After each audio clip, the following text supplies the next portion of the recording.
crafty friends, Jen Cascell here. I am back with a sneak peek at the March release over at Scrap Diva Designs.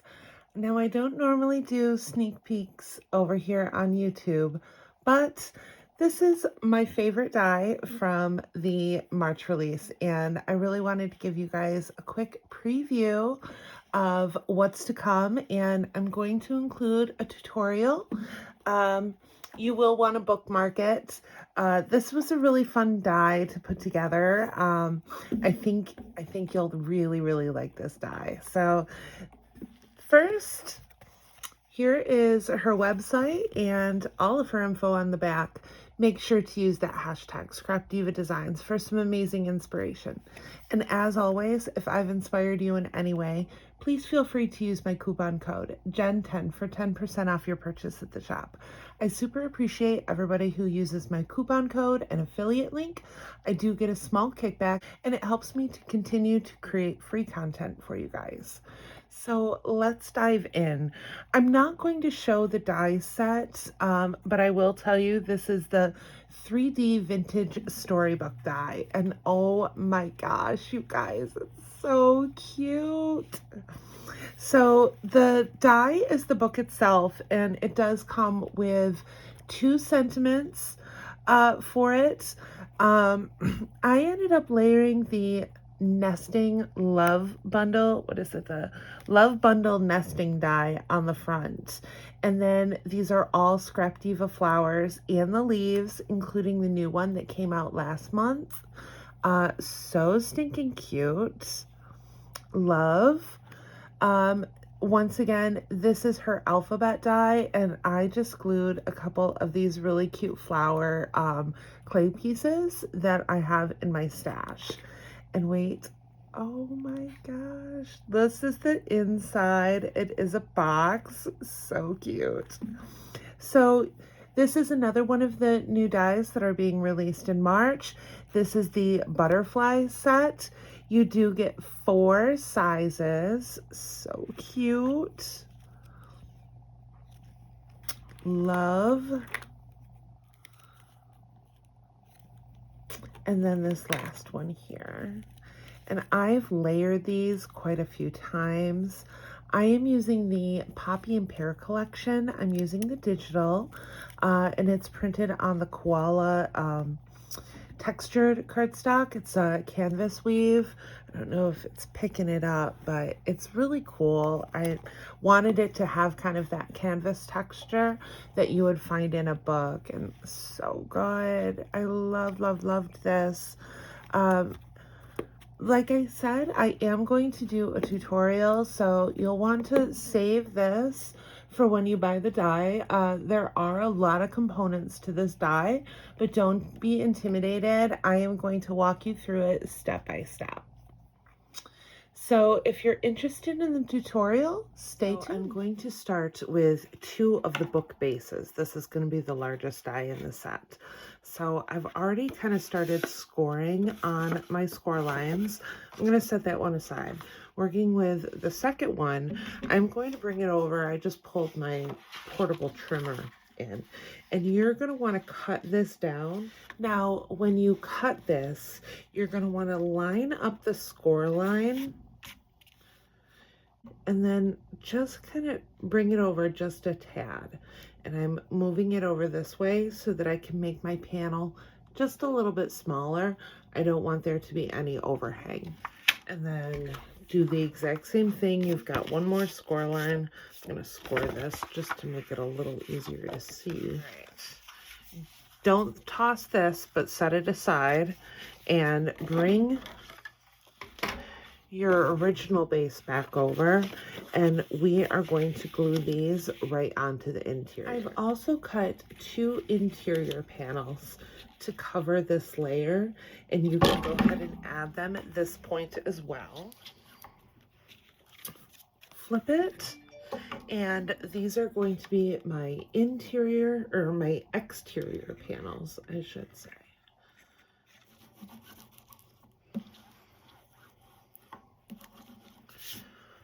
Okay, so I have both of my interior and exterior panels on.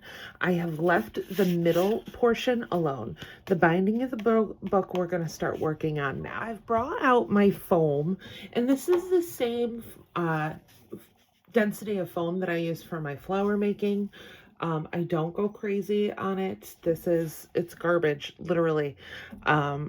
This is packing material that I use, but I know some companies do sell them, so go ahead and pick one up.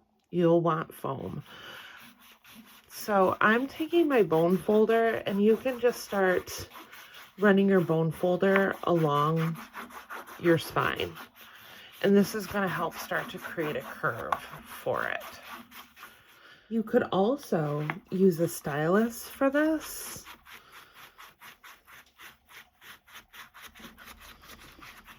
So this is what we should have when we're done. I'm going to set that aside, grab my extra piece that I had from what we cut off, and I'm going to do the same thing. So I'm going to start it a little bit like that. Okay, so I have this piece done. Set it aside, and I'm going to grab, now I have my exterior panel, and I'm using photo paper for this. So I'm really kind of using my fingers to bend it. So I have this now, and my final piece is this one right here. So I've already went ahead and I've scored on the sides.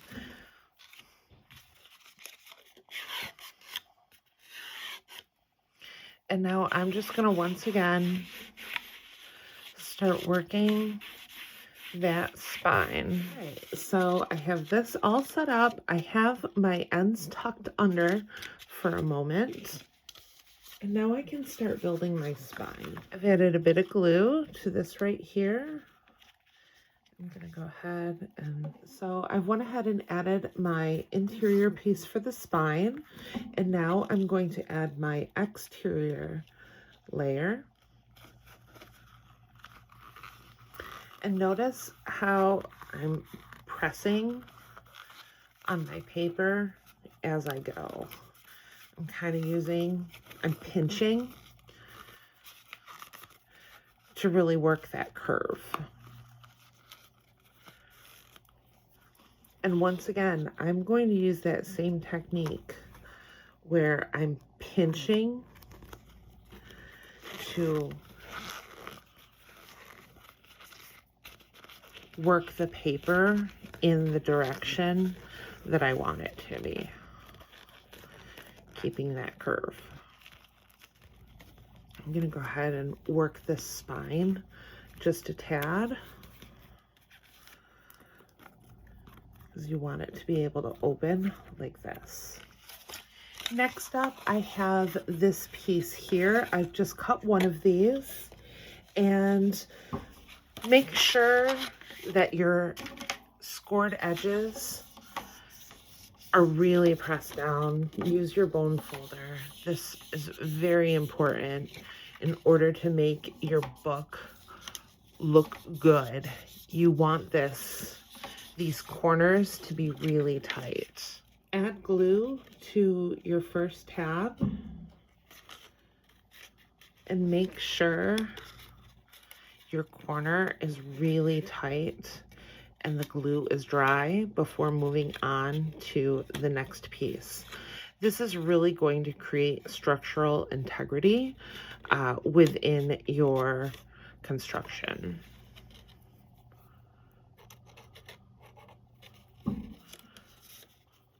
And you're going to want to do all 4 of these tabs the same way. Okay, so I have my box completed. Sides are nice and tight.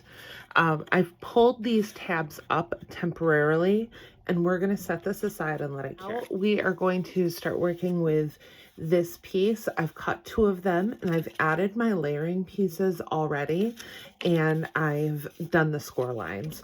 Once again, make sure these score lines are tight. This box fits together perfectly.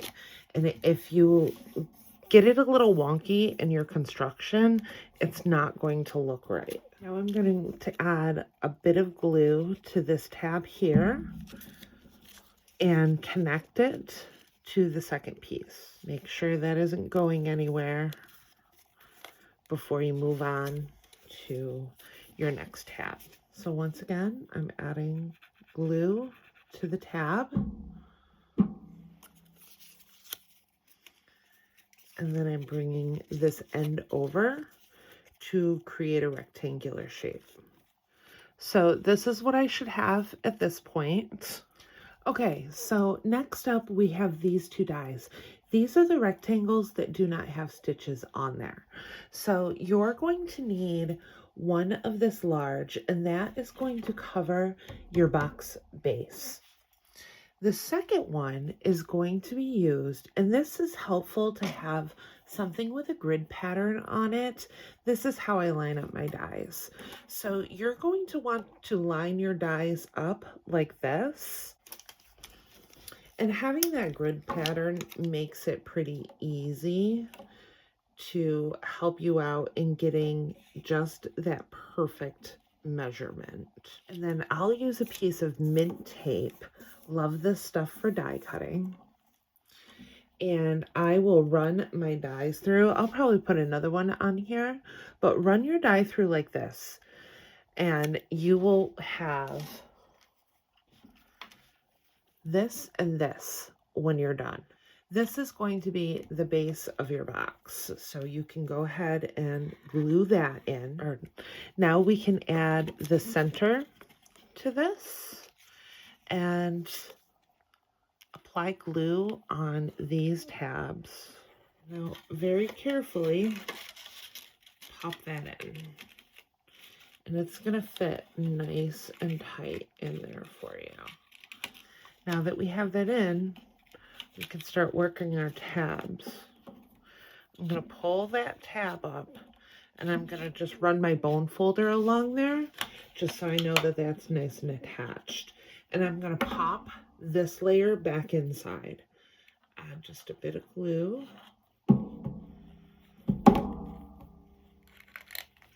And then you can kind of go ahead and pinch. Once again, use the bone folder to really press that down. I'll add glue to this layer, fold, and catch it with that top. Notice that I went to the opposite side. That way I could save the longer pieces when I have a bit more stability on these ends. Once again, pull that tab up. I'll use my bone folder.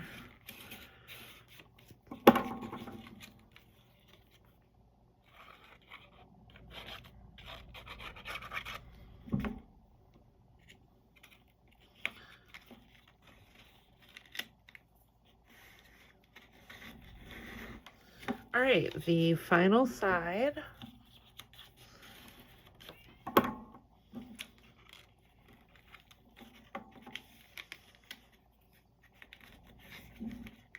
Okay, so this is what you should have at this point. Everything's nice and symmetrical.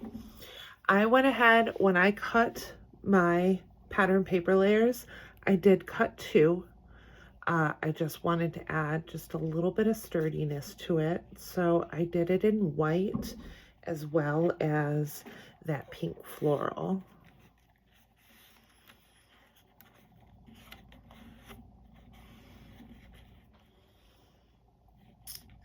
And then finally, I will add the pink layer. Okay, so this is what I have after I added my pink layer. This box is sturdy. It is not going anywhere. This is a really nice keepsake. So next I'm bringing over this piece here. I'm going to go ahead and add a little bit of glue. And really take your time to line up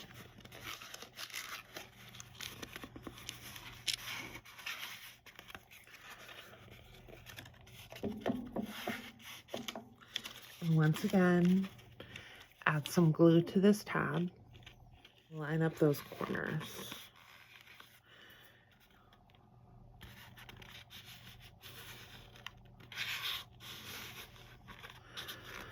I'm going to open these tabs a little so I can get my bone folder in there and really press that down. Okay, at this point, when you know everything's dry and in place, you can fold the tabs over. Now I'm going to grab, I have 2 of these, and I'm going to add a little more glue than I normally would. Come over, line everything up.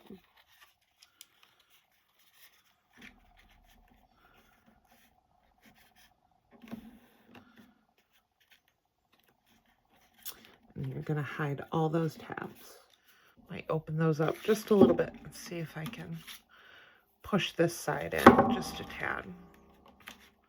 Like I said, add a bit more glue. Okay.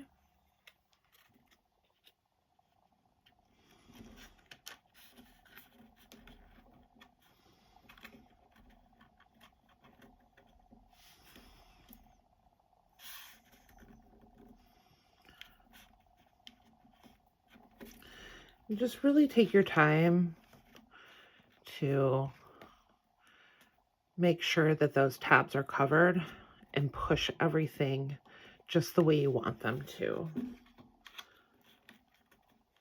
Okay, so we should have this at this point. Looks really good.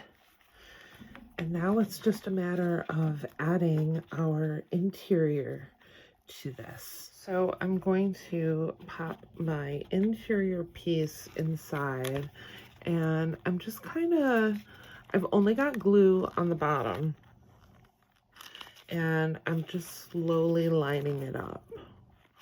Just want to make sure everything is straight and we have an even amount of spacing on all sides. Next, I'm going to add a lot more glue. Once again, use a lot. And then bring that up and really press. Okay. All right. So that's what we have. Cute little book box. You could add a little hot glue if you wanted to it, but I don't really want to. I like having a little bit of movement in my front cover. So it's completely up to you though. All right, so here's my finished product. So cute. I ended up doing the spine. I just cut a strip of paper down, and this is actually a Scrap Diva die as well. It's from the banner. It's like a mini banner that came out, I believe it was last year or the year before. I did the Love Nesting bundle. I cut this J out of foam. This is her alphabet die, the larger one. And then I also did some Scrap Diva flowers on here. This is all her greenery. This is the new flower that came out last month, and those are the leaves that come with it. How cool is that? So good. And of course, here is the interior. I did end up running a bead of hot glue right along the side, just so that it stayed down a little more. I wanted it to be a little more secure. It was kind of floppy at the top, and I think that turned out really well with just a little bead of hot glue there. But so good, and I hope you guys really enjoyed this. I had a lot of fun giving you a little sneak peek of what's to come. The March collection is so good. You're gonna love it. It's everything spring and Easter and all this fun stuff, and you're gonna be seeing more of Poppy and Pear because I love the florals and plaids. It's spring to me. And I think I'm also going to be pulling out some more Maggie Holmes this release too. So let me know in the comments if you like this video and what you're excited to see in the March release. I'm sure some of the other girls are going to be showing what dyes are coming out. I am not showing the dies. I am just going to get to work and try to get everything completed for you and have a full release video of every single die that came out. So that's my goal. March 1st, check back. So don't forget to head on over to Scrap Diva Designs. March 1st, new release. And if you're there, you can use my coupon code JEN10 for 10% off your purchase at the shop. Thank you again for all of the love and support. I super appreciate it. And if you like this video, don't forget to give it a thumbs up and hit that subscribe button for more crafty content. I'll see you in the next crafty video. Bye.